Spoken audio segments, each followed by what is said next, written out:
Welcome everybody, this is Zach Mullins from The Grip Show, and today I'm going to be doing something a little bit different. I am going to be doing a product review, and the product I'm going to be reviewing is a training manual about lifting the Blob.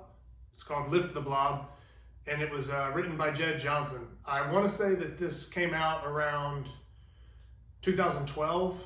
It's definitely been out for probably at least a decade or so, and Blobs are kind of a hot topic in the grip community. They're pretty rare to find. People are always asking questions about them because they don't know things, but I don't know that a lot of people have this book or have ever sought after it. And like I said, just to try to find out more directly from some good sources. So really what I want to do is just kind of break down what's in the book, how to get it. Now, this is a physical copy that I had printed out, so this will most likely be an ebook that you would get online. So obviously for review purposes and for my own sake of just liking physical stuff more, I went ahead and printed it out so I could highlight things and write notes in it. I've had it for about 2 years myself. So yeah, this is the physical copy of it. And here in front of me, I got some other blobs. I'll get into that stuff. But a lot of people want to know how to find blobs. What are the different kinds? All this information, how to lift them, how to hold them, what kind of training works best, what reps and sets should I use? If I only have one blob and I don't have a variety of sizes, how can I add weight to my current blob or the current blobs I'm training with? So these are things that all get answered within this training manual. Now, I know you can go online and you can message people. You could probably get a lot of this stuff for free and you wouldn't have to pay, but I guess I'm a little bit old school in the fact that when I first got into grip and wanted to lift the inch dumbbell, wanted to lift a fat man blob, I was happy to realize that there was actually like printed material and actual like documentation of something that I could read. Don't get me wrong, I always would message people or get info or get tips from somebody, but having an actual book to kind of study or some way to kind of lay things out and take notes, I thought was really cool. So like I said, for the most part, everybody in grip knows of Jedd Johnson or knows what all he's kind of brought to the table for the sport in general. And this is just one of many products that he offers. So just to dive into it for Lift the Blob, right? And it says even if you have small hands, because that's a complaint with a lot of these things is to lift the bigger ones, it starts to become a very hand size dependent lift. And you don't want your anatomy basically being the limiting factor. So reading up on the best way to do things, the best technique, the best ways to train is going to give you the best shot to lift it, even if your hands are smaller or not ideal for your goal, whatever it may be. Like I said, because some of these things start getting pretty wide, and the wider they get, the heavier they get, and kind of just magnifies things. So the first thing is just the cover, right? So on the cover page, we have the hand getting ready to lift the blob, and of course it is the original half 100. I don't know if you can see that or not, but it has 100 on it. No, it's not 100 pounds. It's part of a broken dumbbell. And if anybody doesn't understand that, that's also described in the book. So once I get into it, right, I'll just read a quick table of contents off, right? You have the introduction, which is just kind of Jedd explaining different things, just talking about him almost finding out about blobs and kind of his journey for knowledge and kind of what led to the book.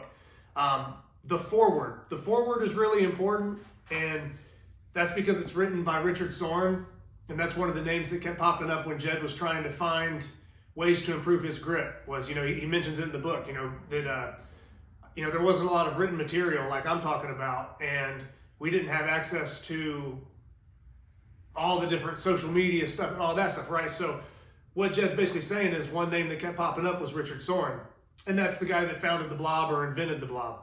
So with that being said, Richard actually writes a very detailed foreword for this book that's really interesting. It has pictures of Richard lifting the Blob, the original pictures and stuff, different feats, why he named it the Blob, and it's about a 2 to 3 page foreword. And one of the coolest things I think in here, and I have all kinds of different stuff. Like I said, this is my personal copy, so I have all kinds of stuff highlighted throughout this book. Don't know if that's clear or not, but one of the cool things I thought that Richard wrote here in the foreword was that the Blob was not just a broken dumbbell to him, but it was an opportunity.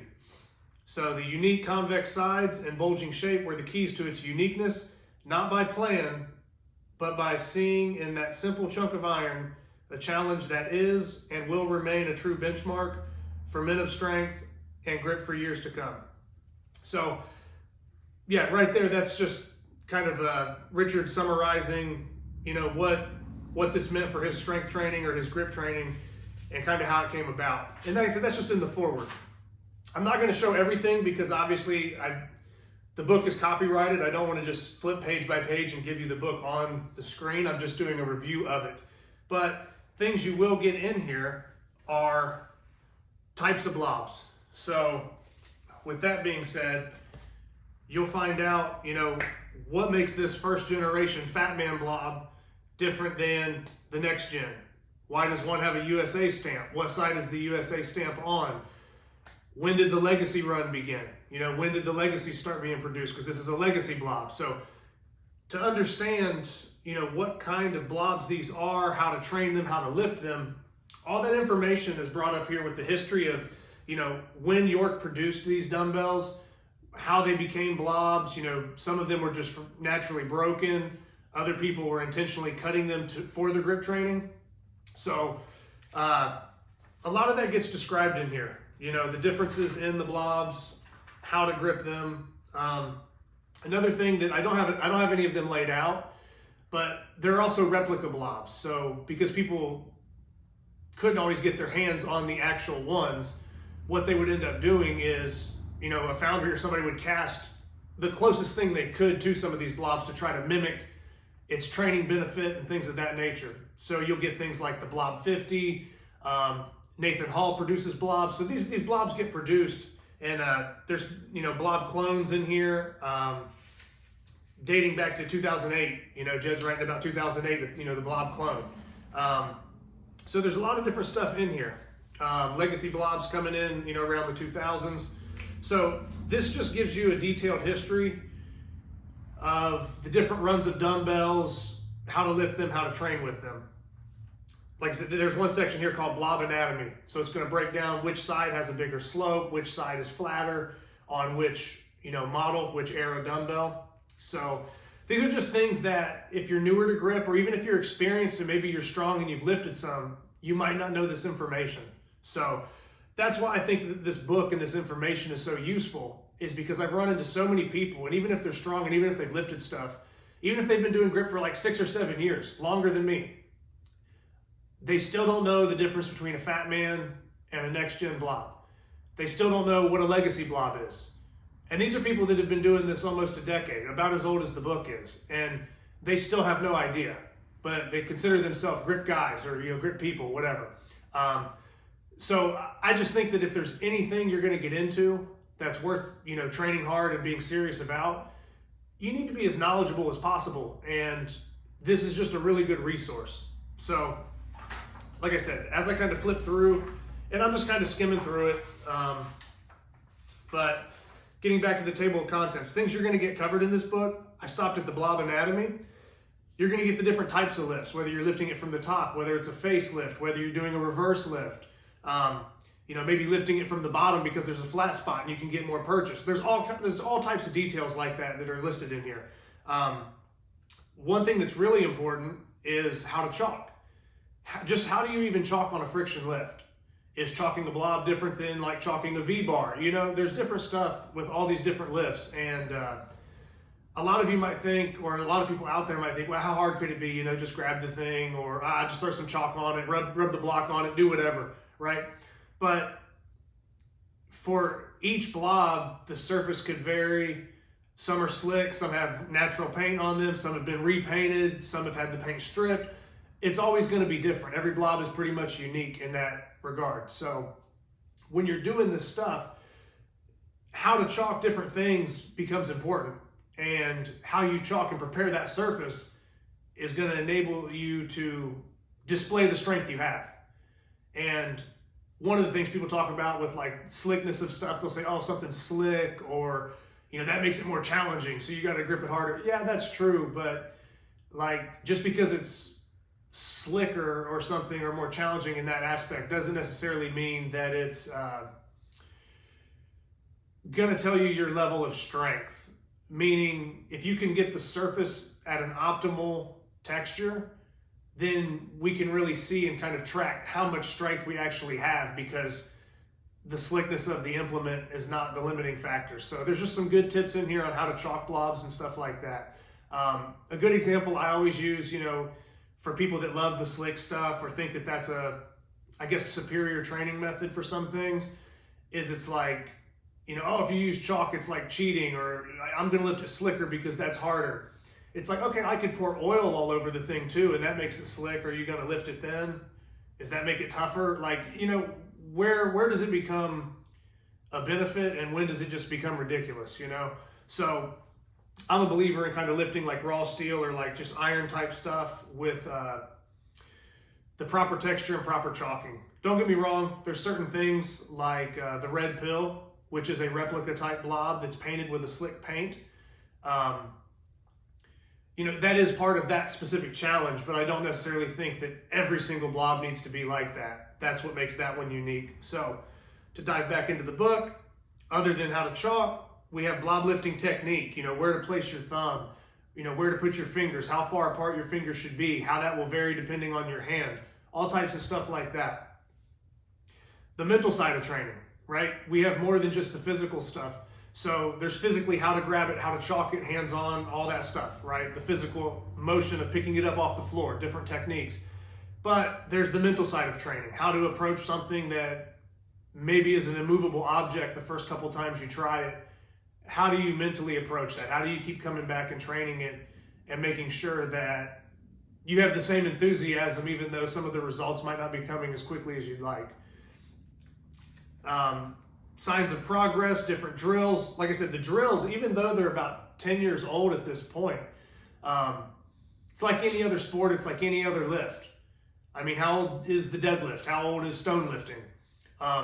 Some of these things, even though they're basics and they're fundamentals and they're kind of old school, that doesn't necessarily mean that they're outdated, or that just because there's been some new developments since then, that these things lose their purpose. That's not true. So never hurts to go back to the fundamentals, the basics, especially from people that, you know, like Richard Soren, or like I said, Jedd, when he's putting this stuff in the book, these are the things that helped him, you know, get up to lift as high up as the Blob Father.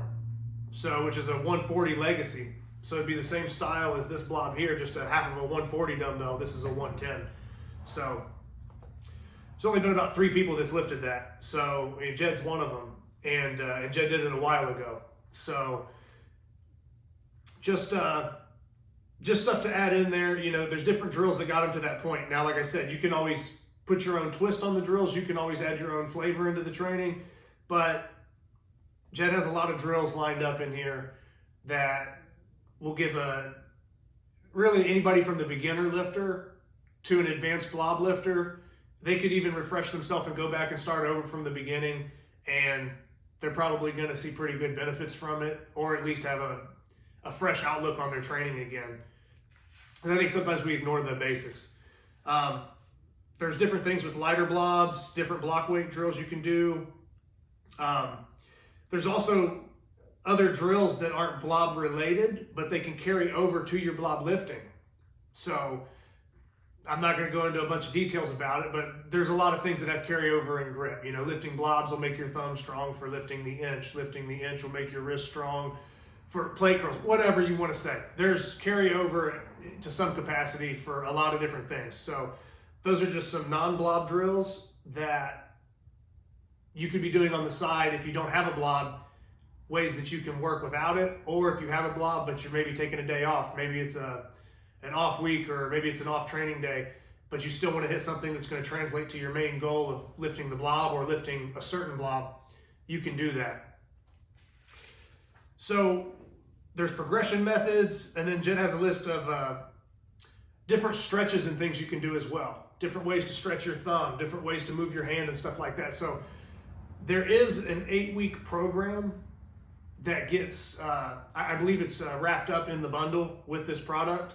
So when you get that, just to give you a quick outline, there's a day that focuses on if you're, let's just say you have a bunch of, variety of blobs.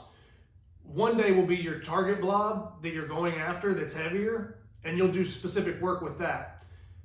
The other day will be something lighter that you can handle and that you can actually hold, and you might start adding weight to that. And like I said, I'm not going to go into a ton of details about the program, but this is just a very basic 8-week program that comes along with this book, that if you're kind of like, well, what do I do other than just pick it up and hold it and walk it around, or try to use a rubber band to deload it, whatever, hold it with 2 hands.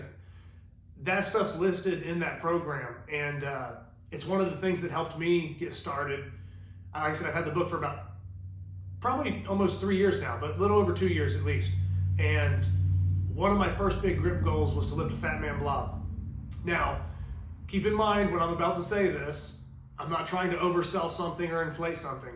I started the 8-week program, and this probably would have been in 2021, I believe. I started the 8-week program working with lighter blobs. I had about 3 or 4 blobs that I could work with, so I had some different increments. But when I started lifting with the lighter blobs and doing the timed holds and doing different things, and then trying to work on the goal of lifting the Fat Man Blob, it only took me 2 weeks to lift it. So out of the 8-week program, on week 2, I had my first successful lift. Now that doesn't mean that it was a routine lift and it just kept coming up repeatedly. The thing was glued to the floor for probably the next month. But maybe that's me just being a novice, me not knowing what I was doing at the time, or maybe a little bit of overtraining because I just wanted to lift it so much. But what I'm saying is, that might not be everybody's story, but that's my story. And with that, yeah, it was 2 weeks into the 8-week program that I lifted the Fat Man Blob. And it took a while for that to become a more routine lift.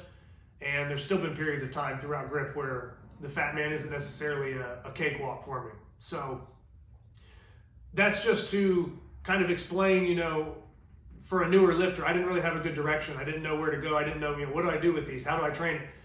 The program at least gave me something that I could start with and produced results, because like I said, I pulled off my first lift the second week. So by no means does that mean that it's a magic program that you're just going to instantly skip to lifting giant blob. No, but if you do any program and you take it serious and you research things and maybe you add your own twist in it because you know yourself better than anybody, you're going to get the results you want.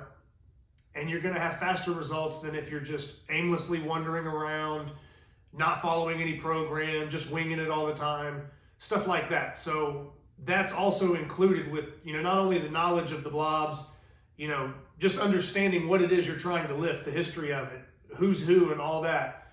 That gets covered in this book with pictures and everything else. There's pictures all the way throughout the book. So like if you were just to look, random pages, right? There are pictures. This happens to be the chalking section. There are pictures of, hand placement, chalking, all that stuff. There's pictures lined up throughout this whole book, through all the training stuff. So all types of pictures, all types of stuff, explaining everything. And like I said, it's included, there's a program included for you to help lift the blob. So overall, I'm not sure what the official price is these days, and I will put a link down in the description, but over the last couple of years have been kind of, I don't want to say boxed in, but labeled kind of as like a blob lifter or a blob person, because I am a big advocate for them. And I do use them a lot in my training, and to me, they've carried over into so much else that so many other feats and lifts I've pulled off, I have to attribute that to the blob work I've done. So with that being said, when you get the book and when you start to learn about these things, you're not only just going to get better at the blobs, it's going to improve so many other lifts that you probably didn't even think it would carry over to. Typically, your thumb is always the weakest link against your 4 fingers, so the blob is really going to target your thumb probably more than almost any other grip thing you could do. So once you get acclimated to that or start training with blobs in the wide pinch, everything else narrower starts to get a little bit easier. And you're going to notice a benefit from, you know, your thick bar to even like your wrist flexion and stuff when you're trying to lift some of these things. So like I said, I could go on for days about the benefits of it and everything, but you have all the knowledge about the blobs, the background, the history, the types, all that stuff laid out with a program to follow. Even if you don't stick to it for any longer than the couple of weeks or 8 weeks, you know, that it's listed as, it'll still get you started and you'll still get results. So like I said, I'll put the link for the book down in the description below. And overall, like I said, I'm not really sure of the price, but to me, it's well worth the money, and I didn't hesitate to buy it. Now, I have had so many questions because I've been kind of labeled a blob guy. I've had so many questions from so many different people. Hey, how do you lift this? How do you chalk that? Well, how do I know if this is a fat man or not? I've had so many questions, and I answer them all the time. But the one thing that I kept finding myself doing while I would answer these questions is I would say, hey, you know, Jedd has a book out about this stuff, right? You know, here's the link. So I've already been doing that. And that's not for any other reason than when I was newer to lifting, and I was not newer to lifting, newer to grip and newer to blob lifting. This was one of the biggest resources that allowed me to be that person that other people would come to. So people would come to me because I knew about blobs, but the only reason I knew about blobs is because I had done the research. So I could tell them what version of a blob it was or how they should be lifting it. But it was because of the book. So I'm like, you know, and once I got to a point where I'm telling all these people how to train, how to lift, how to do this, how to do that. And like I said, I have no problem doing that. But I always found myself mentioning this book or referring back to this book and realizing that, you know, man, not a lot of people know about this thing, but a lot of people know about blobs and a lot of people are trying to lift them. So once I started telling everybody about the book, several people bought it, had very similar success to myself in lifting blobs. And I really just think it's one of the best resources out there. Like I said, if you're into having the written material on a subject or on a thing that you're passionate about, like lifting or a training manual, then for a blob lifter, I think this is a must-have. And yeah, I almost don't care who you are. If you flip through this book, you're going to learn something and you're going to be better for buying it. So, and the only reason I'm, I guess, throwing a sales pitch, or the only reason I'm even doing the review is, like I said, because I've probably referred it to 20 to 30 people over the last year because they're asking me questions that are easily answered in this book. And if they had the book and they read the book like I did, they'd already know it and they'd already be further ahead in their training than they are. So with that being said, I'm going to put the link in the description for the book. And if anybody has any other questions or comments, just leave them below.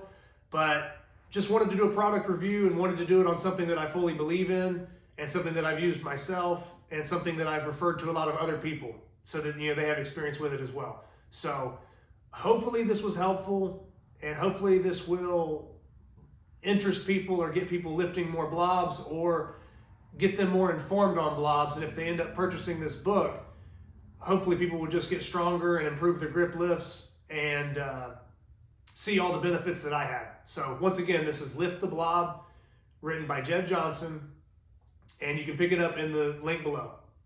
Thank you.